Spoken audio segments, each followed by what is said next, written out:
What's up, folks? Welcome to another episode of Wounds to Wisdom. I'm your host, Faraji Smith. Today, I just wanted to do a video. Um, I just wanted to kind of talk about uh, my prison experience. So, I did about 8 years, 8 months, 3 days, 17 hours, but who's counting? Nobody. Anyway, so just want to kind of talk about my experience. Some of the things that led up to it, and some of the things that I actually learned while doing some time. So, if you like this video, please subscribe, like, and subscribe. Share it. I think what I'm about to say could be helpful to a lot of people. Just lessons that I learned. Again, name of this podcast is Wounds to Wisdom. So, hopefully, you can hear about my wounds and let it become your wisdom. So, let's see, where do we start? 2005, November. I caught a charge, uh, a robbery case in the state of Virginia. Um, let's see. Dang, where do I start? I don't think I've ever told this story from start to finish, but um, I think the best place for me to start is actually I want to go back in 2004. My a brother of mine passed away, and I kind of took it really hard. I was in college at the time, going to North Carolina Central University in Durham, North Carolina. Shout out to the Bull City. But yeah, so I caught a robbery case in Virginia. Um, Went to Pamunkey Regional Jail out in, I want to say, somewhere in Hanover County. So yeah, so I was there. Um, wow, let me see. Dang, I don't even know where to start. Uh, so funny part. Okay, going back to college. My roommate and I were in the dorm room. We in there smoking weed. You know, drinking. I was watching this movie called Lockdown. With what's my boy name? Master P. A few other actors in it. Um, oh yeah, the dude from the Wood, he was in it too. I forget his name, but yeah. So we watching that, we smoking weed, we laughing. Like, oh crap, like I'll never do that. I never go to jail. Thinking like that. Um, then fast forward, things transpired. My brother passed away, and I took it really hard. I was kind of already in the streets, even though I'm supposed to be in school, but I never really went to school to go to school. Um, I pretty much went to college because at the time my grandmother was like, "Okay, you graduated high school. Um, you're not gonna get a job and stay around here. You're either gonna go to the military or you're gonna go to college." So uh, they bombed the towers. 9/11 happened 2001. That was like right. That was my senior year. So once I graduated 2002, I was geared up to go to I wanted to go to the Navy. I always wanted to be like a Navy SEAL. I have uncles that were in the military. I grew up watching the what's my boy name? Chuck Norris, those movies. I can't even think of the names. But anyway, all the military movies Chuck Norris was in. Oh yeah, Delta Force, things like that. Watching that, Charlie Sheen with Navy SEALs. Grew up watching that kind of stuff. And then my uncles, they were and like I said, in the military. I had one, I think one of my uncles was like in Ranger School. Another one was in the Marines. So anyway, military was something that I was always uh, I always kind of liked that soldier type thing. I mean, really, it came from my uncles. So long story short, we were, you know, so why didn't I go to the military? So I'll never forget it. I think it was an army recruiter had came over to the house. This is right before I graduated. He um, you know, came and was trying to get me signed up. And some way or another, he ended up disrespecting my grandmother in front of me, and that kind of just like turned me off. So I decided not to. So I went ahead and graduated during that summer. I kind of waited to the last minute to start applying to schools because I really didn't want to go. But so I got accepted into a few colleges. Decided to go to North Carolina Central University. Um, and when I got there, it was for me, it was kind of like a big old fashion show. It was also like an opportunity for me to kind of do what I wanted to do. I had always been, uh, I guess, under the thumb of my grandparents. Grew up in a small town, so I really couldn't, do too much of the things that I wanted to do. Without bringing a bad name to my grandparents or things like that. So anyway, I'm in college. I was always smart, so doing the work like academia was never really an issue for me. But again, my heart wasn't in it, so it didn't really last too long. So um, this was going into my junior year, I think. Yeah, going into my junior year. That summer, my brother, he passed away like the day before I was actually supposed to start classes.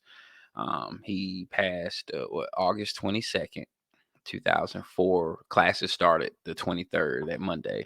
So when he passed, I just pretty much had my grandmother call the school and be like, let them know like I'm not coming. And so yeah, so I did not start my junior year. I kind of I said I was gonna take a year off to kind of get my head together, if you will, but I knew I wasn't going back. So anyway, I'm in Durham. Um, I'm into the streets doing whatever I wanted to do with no supervision.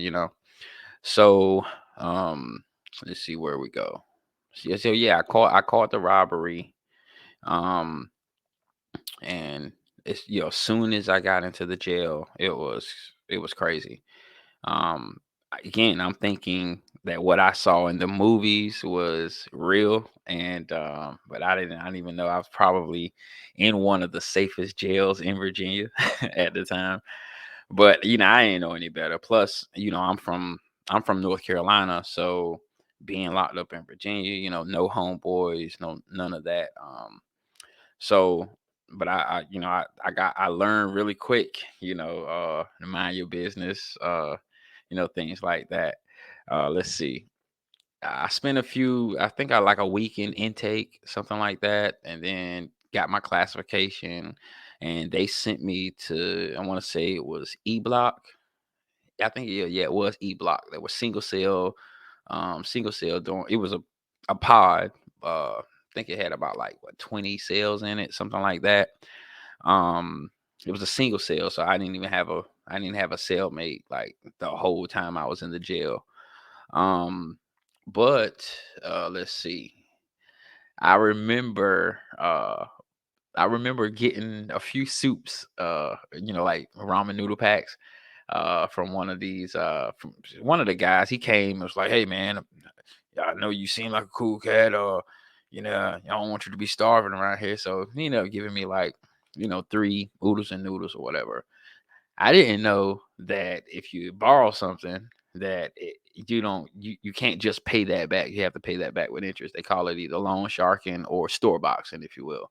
So anyway, but I don't know. So commissary day comes around, I get my bag, and I get ready to go hand the dude the 3 soups back, and he's like, "It's 5." And I'm like, "What? But you gave me 3." But he was like, "Yeah, this is jail, so you got to pay with interest." I'm like, "All right, whatever. I ain't know." Boom, lesson learned. We ain't doing that no more.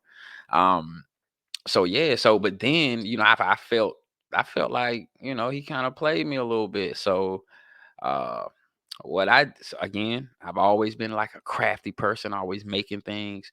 So I ended up buying 2 toothbrushes from the commissary. One was gonna be for my mouth, and the other one was going. I was getting ready. I bit all of the bristles off of it, and it was concrete on the floor. So I had like this little rough part of I ain't even gonna say bed. It was just like a concrete slab with, with a mat that you put on top of it. But there was a rough part on it, so I ended up using that to kind of shave the toothbrush down into a sharp point. Basically made myself a knife. 'Cause I thought everybody had one. I thought that's what you were supposed to do. Again, watching lockdown.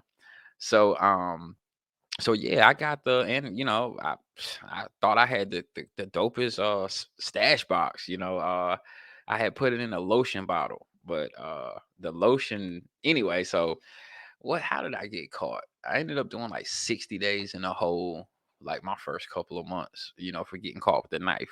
So yeah, all right. So there was this officer, I never forget him. They used to call him Action Braxton. So he was doing this little round. So I asked him, yo, Braxton, yo, let me get a because they had like jumpers. Like some people had like two pieces, like the orange two pieces, top, bottom. And then some of them had some people were wearing jumpers. So at the time I think I had three jumpers. And I was just trying to trade out one of the jumpers for a two piece. And so I kept, pressing him like, yo, let me get a two piece, let me get a two piece. So he was like, I got you. Um, let me see what happened. I remember there was this white cat, cool cat, Brandon. That was his name. I don't even know his last name. Doesn't even matter. But anyway, so I something happened. I was on the. He was getting ready to try to make a three-way call for me or something like that. And so yeah, for some reason like the phones got cut and then they just told everybody to go to their cell. Um so anyway, the phone cut. I go up to my cell. What happened? So yeah, so Braxton come around and like they do the count. That's what happened. They did a count. He left out and came back. He's got the orange, two piece.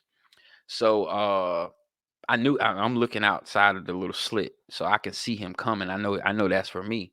So he had popped my door. He comes in. He was like, "Hey, I gotta shake you down first." So I'm like, "Cool."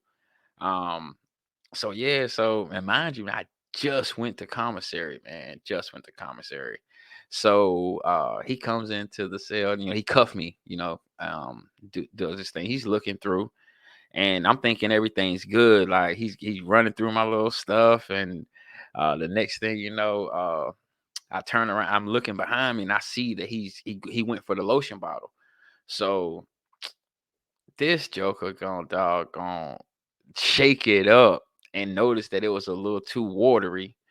And he opened the top, squeezed it, and sure enough, the doggone knife popped out. So he pulled it out, looked at him, was like, "Oh, you know where we got to go from here?" So I'm like, "Dang, already cuffed, so I already know what time it is." They walked me right across to over to the so the hole was actually on the other side of that dorm, and so yeah, so we other side of the pod rather. So they walked me right over there, charged me. Yeah, spent 60 days in a hole for that. Um, and I remember the sergeant when he came read me the charges, whatnot. He basically told me, "Hey, man, I don't know where you get the idea that you need a knife, but this is one of the safest jails in Virginia, right?" So I'm like, "All right, cool. I ain't know no better though." I'm thinking that's what everybody did. So what else happened, man? So that was so yeah. So after I do my time, I come out. I'm back in E unit. Um, and yeah, so I ended up losing like $60 worth of commissary, yo, and I ain't even and then that jail was charging us $1 a day. Like it was crazy. So anyway, uh got past that. Somehow I ended up becoming a pod worker like really quickly. Like it was crazy. Like soon as I came out of the hole, like a week later, I was a pod worker. So that means that I got two trays for breakfast, lunch, and dinner. And then I never pretty much had to go in my cell unless it was like lockdown. Because when they passed out laundry, I was gonna be the one to distribute that. And plus, like being a pod worker, I control the TV. So and plus like newspapers, like the newspaper is a big thing in the jail. Like if people want the funnies, you got some dudes that just want the funnies. You got some dudes that want to just read the uh different parts, whatever the case is. So I'm the one that's passing that around, and of course I'm taxing, like because I learned quickly. Anything that I'm doing that you can't do, I'm taxing you for it. So anyway, and plus I was a cool cat. Like I never had no issues with nobody, so it was all love. Um, so yeah, just yeah, and I think it took me about I caught the case what November. I went to trial in June, and I went ahead and just pled guilty because yeah, I couldn't beat the case anyway. Pled guilty. Um, got my sentence in July. I got my state number in August. I was gone by September. So I went so September. I pack up. I go to receiving. Now yeah. So I this is when I like really got scared. I got used to being in the jail because of course it was like relatively safe. I'm cool with everybody, whoop, whoop, all that good stuff. But man, when they packed me up to go get on that bus, like my brain just like, oh my gosh, what's gonna happen?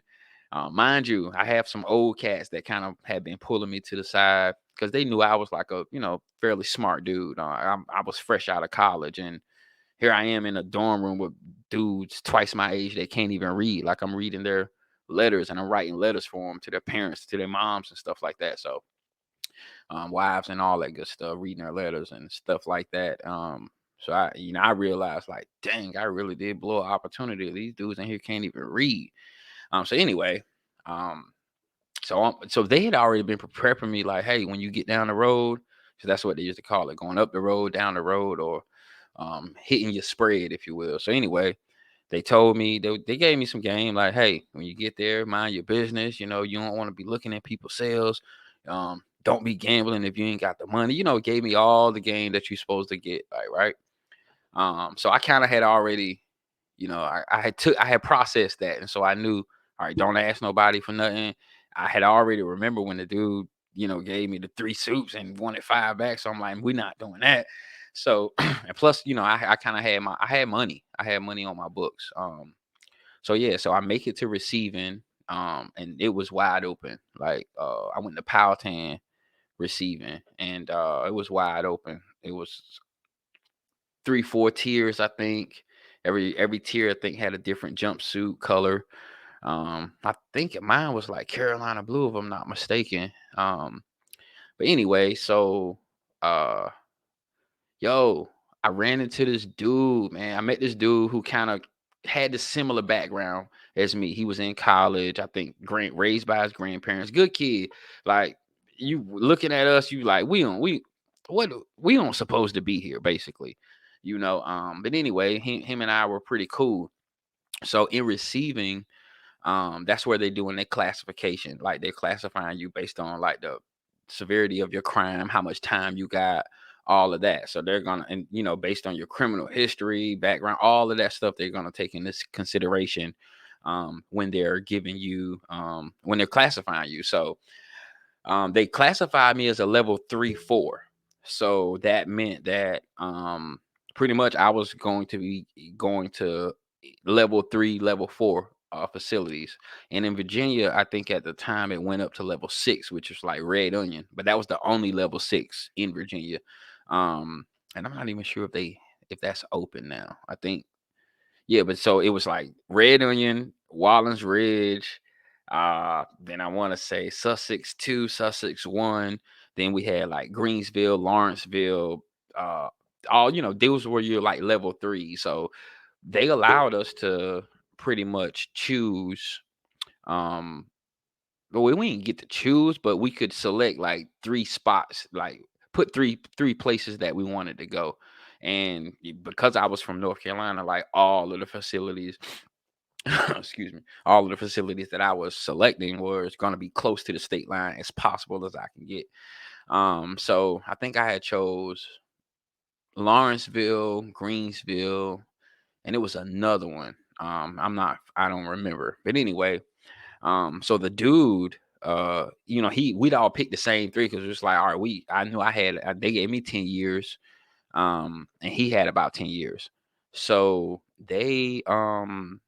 so I remember, I sent my form in or whatever, and it was like, mind you, we got there in September. All right, so November I had already made it to my spread. So I had chose Greensville was one of my spots, and I ended up going there. But so the dude Eric was his name. The dude he had left like a week before I did. And maybe it was 2. I want to say it was 2 weeks. He left 2 weeks before I did. So mind you, now I'm packing up again. It's my day to go to hit the spray. I'm packing up again, going from, and they actually told me, because they did let us know where we were going. But the way they did it, it's like they did it in a way that we couldn't tell anyone. Like, say for instance, like you wouldn't know the day before, but you knew the day of. Like, so they'd wake you up like 4 in the morning, and say, "Hey, you going to Greensville," something like that. But you can't make calls. So, I think they did it for security reasons, whatever. So people couldn't, whatever, break out or whatever the case is. So anyway, I know I'm going to Greensville. I've already heard, Greensville at this time is um as far as population wise in Virginia, the biggest prison in Virginia. Um, yeah, I think it held, I want to say about 3,600 inmates, I believe. I'm not sure at what it is, but I think it was around 3,000 or something like that. And so boom, I get there. We get there, and it's like, so like when you're doing transport, like the way they do it, like again, you getting up early in the morning. You're gonna leave. Uh, I left what was it, Powhatan, and it went to a Sally Port, and I don't know where that was. Maybe I don't know where the Sally Port is, but it's where all the buses go, and then from at a certain time they all distribute out and go to where they're going. Boom. So yeah, I make it to, I want to say it was probably like 11, 12. Mind you, I've been up since like 4 in the morning, but I think we get to Greensville like 11, 12, something like that. So they let us in, and then we have to go through process, and I guess it's like building 9. So the way Greensville is broke up, it's like you got S3, which is going to be buildings 7, 8, and 9. Then you got S2, which is 4, 5, and 6. Then you got S1, which is 1, 2, and 3. So it's like a big prison with three yards on it, and then you got building 10, which is the whole. I forget what 11 and 12, but I think we had an infirmary there. There was a hospital there. It was a big spot. So anyway, we go through there. Oh yeah, and the bus ride was crazy, yo. I met some crazy people, yo. On the bus. Yeah, that was a wild ride. Because again, you don't know what to expect. You got movies in your mind, you got stories that people told you in your head, and you just don't know what's gonna be true, right? So, yeah, that was crazy. Now that man, I can't even. Dang it, yo. All right. So anyway, I make it to we make it there. Um, Everybody has to go through building 9, right? That they're going to classify you again, right? So I'm in building 9. That's in S3. So yeah, somehow I ended up making it to building 6. They put me in building 6. Um, yeah. So now, let me see how long. Yeah. So anyway, I'm gonna make a part 2 to this video. So if you want to hear the rest of this story, and I want to tell y'all about E. So when I made it to S2, so hit the like button, subscribe. I got guys. Yeah, a part 2 is coming. So I want to tell you guys about that. But yeah, I'm done for now. But yeah, I hope you like this, share it with you, share it with everybody. Like, subscribe, become part of the Wise Tribe. That's what we doing. Again, I'm gonna tell y'all about my wounds so it get to be your wisdom. Until next time, peace.